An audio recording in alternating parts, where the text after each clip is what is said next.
If we don't have free speech, then we just don't have a free country. It's as simple as that. If this most fundamental right is allowed to perish, then the rest of our rights and liberties will topple, just like dominoes, one by one. They'll go down. That's why today I'm announcing my plan to shatter the left-wing censorship regime and to reclaim the right to free speech for all Americans.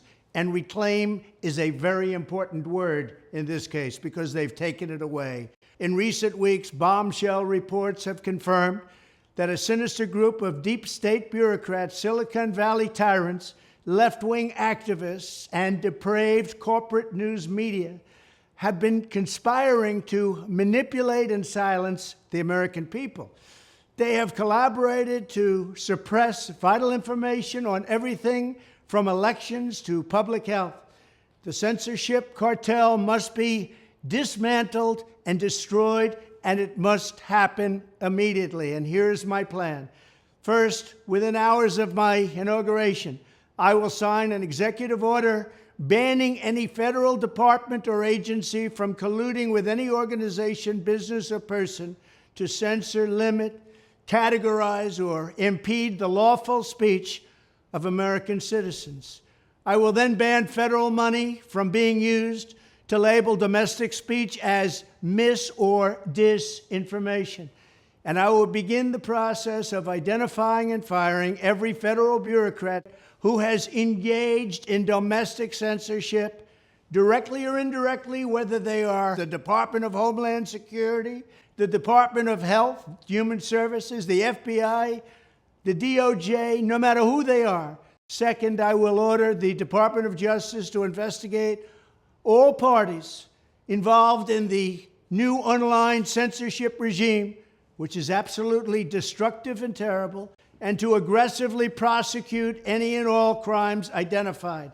These include possible violations of federal civil rights law, campaign finance laws, federal election law, securities law, and antitrust laws, the Hatch Act, and a host of other potential criminal, civil, regulatory, and constitutional offenses. To assist in these efforts, I am urging House Republicans to immediately send preservation letters, and we have to do this right now, to the Biden administration, the Biden campaign, and every Silicon Valley tech giant, ordering them not to destroy evidence of censorship.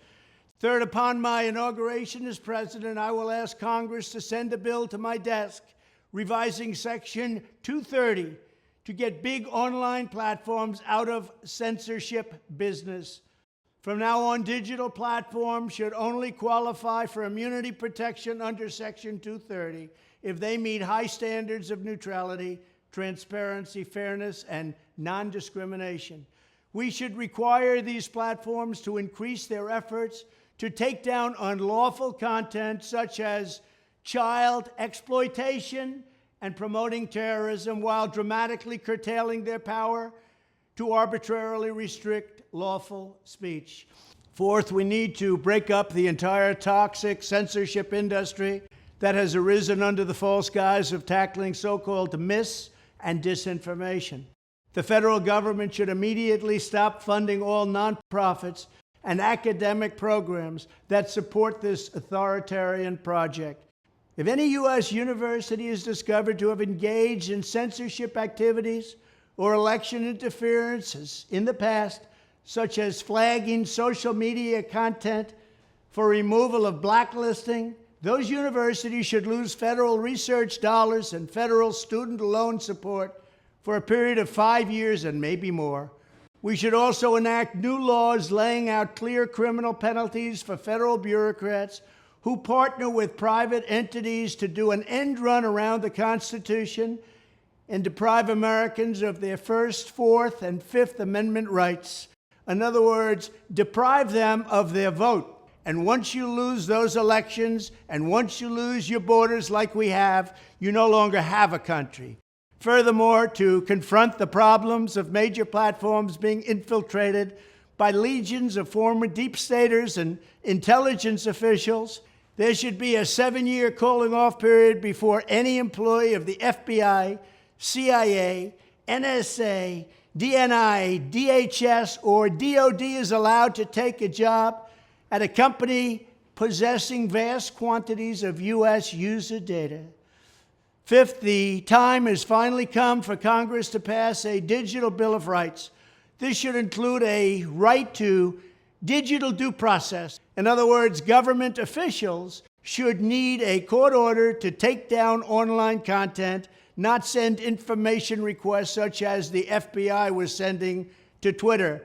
Furthermore, when users of big online platforms have their content or accounts removed, throttled, shadow banned, or otherwise restricted, no matter what name they use, they should have the right to be informed that it's happening, the right to a specific explanation of the reason why, and the right to a timely appeal. In addition, all users over the age of 18 should have the right to opt out of content moderation and curation entirely and receive an unmanipulated stream of information if they so choose. The fight for free speech is a matter of victory or death for America and for the survival of Western civilization itself. When I am president, this whole rotten system of censorship and information control will be ripped out of the system at large. There won't be anything left. By restoring free speech, we'll begin to reclaim our democracy and save our nation. Thank you, and God bless America.